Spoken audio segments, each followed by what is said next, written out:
మరో mid day breaking చూస్తే Telangana BJP chief Ramachandra Rao Delhi పర్యటనకు వెళ్లారు. బీజేపీ చీఫ్ హోదాలో మొదటిసారి హస్తనకు బయలుదేరారు. ఎల్లుండి వరకు ఆయన ఢిల్లీలోనే ఉండనున్నారు.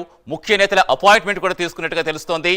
ఢిల్లీ పెద్దలతో రాష్ట్ర తాజా రాజకీయాలతో పాటుగా బండి సంజయ్ ఈటెల వివాదం పైన చర్చించే అవకాశం ఉంది.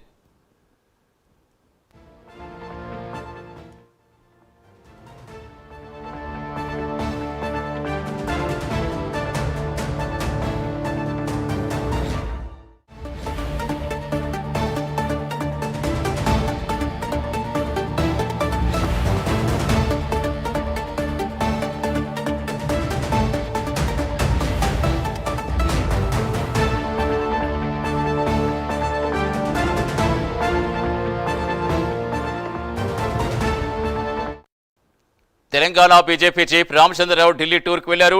బీజేపీ చీఫ్ హోదాలో మొదటిసారి హస్తనకు బయలుదేరారు. ఎల్లుండి వరకు ఆయన ఢిల్లీలోనే ఉంటారు. ఢిల్లీలో ముఖ్య నేతల అపాయింట్మెంట్ తీసుకున్నట్టుగా తెలుస్తోంది. ఢిల్లీ పెద్దలతో రాష్ట్ర తాజా రాజకీయాలతో పాటుగా బండి సంజయ్ ఈటెల వివాదం పైన చర్చించే అవకాశం కనిపిస్తోంది. పూర్తి సమాచారం ఇచ్చేందుకు మా కరెస్పాండెంట్ నాగేంద్ర జాయిన్ అవుతున్నారు.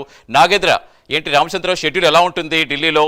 ముఖ్యంగా ఇప్పుడు ఈటెల బండి సంజయ్ మధ్య జరుగుతున్న వ్యవహారం రాష్ట్రం ఎంత టాపిక్గా మారిందో చూస్తాం. ఆల్రెడీ చాలా మందికి షోకత్ నోటీసులు కూడా ఇస్తామని కూడా హెచ్చరికలు జారీ చేయడం చూస్తాం. ఇక్కడ బీజేపీ వాళ్ళు అసలు ఏం జరుగుతోంది? ఎవరెవరిని కలిసే అవకాశం ఉంది రామచంద్రరావు? Thank you Satish.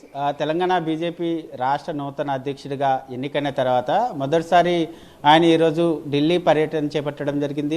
ఈరోజు ఉదయం ఆయన ఢిల్లీకి వెళ్ళడం జరిగింది. ఈ రోజు నుంచి ఒకవైపు ఢిల్లీలో పార్లమెంటు సమావేశాలు జరగబోతున్నటువంటి నేపథ్యంలో ఈరోజు ఢిల్లీ వెళ్ళినటువంటి రామచంద్రరావు మర్యాదపూర్వకంగా ఈరోజు పార్టీకి సంబంధించినటువంటి కీలక నేతలతో మర్యాదపూర్వకంగా సమావేశం అవడంతో పాటు వారితో ముఖ్యంగా రాష్ట్రంలో ఉన్నటువంటి తాజా రాజకీయ అంశాలపైన చర్చించేటటువంటి అవకాశం ఉంది. మొదటగా బీజేపీ జాతీయ అధ్యక్షులైనటువంటి జేపీ నడ్డా, అదేవిధంగా కేంద్ర హోంమంత్రి అయినటువంటి అమిత్ షాతో భేటీ కాబోతున్నారు. అనంతరం మోడీతో కూడా భేటీ అయ్యేటటువంటి అవకాశాలు కనిపిస్తున్నాయి. ఈ భేటీలో ప్రధానంగా తాను రాష్ట్ర అధ్యక్షుడి పదవులు తీసుకున్న తర్వాత రాష్ట్రంలో ఉన్నటువంటి రాజకీయ అంశాలపైన ప్రధానంగా వివరించబోతున్నారు.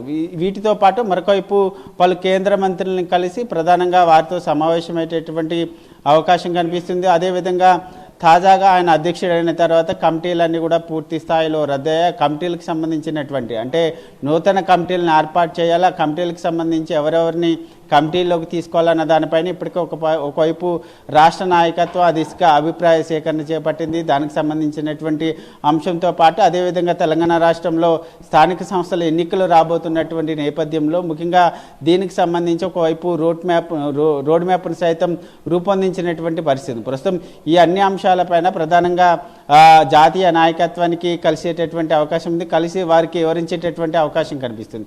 మరొకవైపు తెలంగాణ బీజేపీలో కరీంనగర్కి సంబంధించినటువంటి చిచ్చు తారాస్థాయికి చేరింది. ముఖ్యంగా కరీంనగర్ పార్లమెంట్కి సంబంధించినటువంటి ఇద్దరు కీలక నేతల మధ్య నువ్వా నేనా అనే స్థాయిలో వైరుధ్యం కొనసాగుతున్నటువంటి పరిస్థితి. దాంట్లో ప్రధానంగా కేంద్ర మంత్రి బండి సంజయ్ వర్సెస్ ఎంపీ ఈటెల రాజేందర్ మధ్య తీవ్ర స్థాయికి ప్రస్తుతం విభేదాలు కొనసాగుతున్నటువంటి నేపథ్యంలో ఒకవైపు ఈటెల రాజేందర్కి సంబంధించినటువంటి నియోజకవర్గంలో కేంద్ర మంత్రి బండి సంజయ్ పర్యటన సందర్భంగా చేసినటువంటి కొన్ని కీలకమైనటువంటి వ్యాఖ్యలపై ఆయన వర్గం ముఖ్యంగా ఈటెల రాజేందర్కి సంబంధించినటువంటి వర్గీయులంతా కూడా తీవ్రంగా వ్యతిరేకించడం జరిగింది. ముఖ్యంగా దీంతో బండి సంజయ్ చేసినటువంటి వ్యాఖ్యలతో ఒక్కసారిగా ఈ ఇద్దరి మధ్య జరుగుతున్నటువంటి అంతర్యుద్ధం కాస్త తారాస్థాయికి చేరుకున్నటువంటి పరిస్థితి ఉంది. ప్రస్తుతం దానికి సంబంధించినటువంటి అంశంలోనే ఈటెల వర్గం పూర్తిగా సామీర్పేటలో ఆయనతో సమావేశం అవడంతో పాటు ముఖ్యంగా మేము గత 25 సంవత్సరాలుగా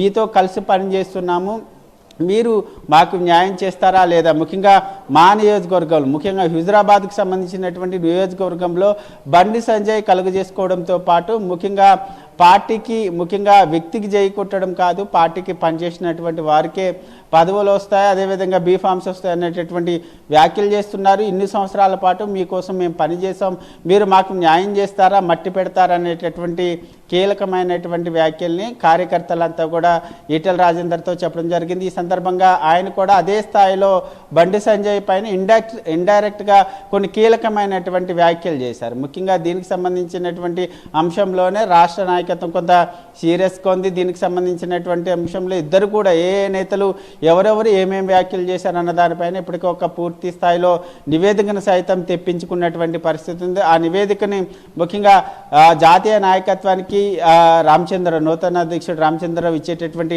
అవకాశాలు కనిపిస్తుంది. మరొకవైపు ఈటెల రాజేందర్కి అదేవిధంగా బండి సంజయ్కి జరుగుతున్నటువంటి వ్యవహారం పైన ఏ ఇతర నాయకులు కూడా దీనిపైన స్పందించకూడదు, అంతర్గత అంశాలపైన ఎవరు కూడా మీడియాలో మాట్లాడద్దు అంటూ కూడా ఇప్పటికే రాష్ట్ర నాయకత్వం ఆదేశాలు జారీ చేసింది. ఎవరైనా దీన్ని అతిక్రమించి మాట్లాడితే మాత్రం వారికి సోకాస్ నోటీసులు ఇస్తామంటూ కూడా ఇప్పటికే హెచ్చరికలు జారీ చేసినటువంటి నేపథ్యంలో ఈ అంశంపైన ఇప్పటివరకు కూడా ఏ ఒక్క నేత కూడా స్పందించినటువంటి పరిస్థితి లేదు. మరి ఢిల్లీలో ఉన్నటువంటి రామచంద్రరావు 3 రోజుల పాటు ఏ నేతలను కలుస్తారు, రాష్ట్ర రాజకీయాలకు సంబంధించినటువంటి అంశంతో పాటు ముఖ్యంగా టీబీజేపీలో జరుగుతున్నటువంటి అంతర్గత యుద్ధం పైన ఏ విధమైనటువంటి నివేదికను జాతీయ నాయకత్వానికి ఇస్తారు, ముఖ్యంగా జాతీయ నాయకత్వానికి ఇస్తే జాతీయ నాయకత్వం ఏం చెప్తుంది, ఇద్దరు నేతల్ని కలిసి కూర్చోబెట్టి సముదాయించేటటువంటి ప్రయత్నం చేస్తుందా ఏందనేది కూడా చూడాలి. ఎందుకంటే ఒకవైపు ప్రధానంగా బీజేపీ రాష్ట్ర అధ్యక్షుడికి సంబంధించినటువంటి పదవి పైన ప్రధానంగా ఈటెల రాజేందర్ ఆశలు పెట్టుకున్న తర్వాత దాన్ని జాతీయ నాయకత్వం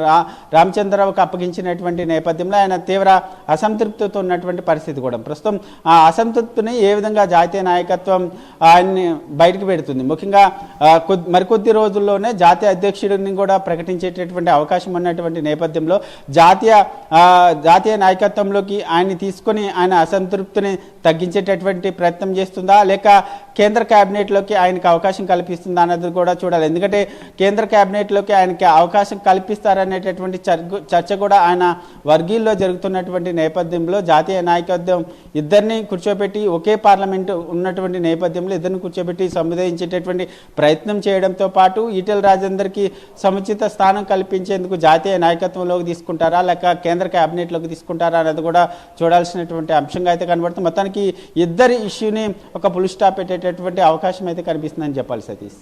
రైట్, థ్యాంక్ యూ నాగేంద్ర.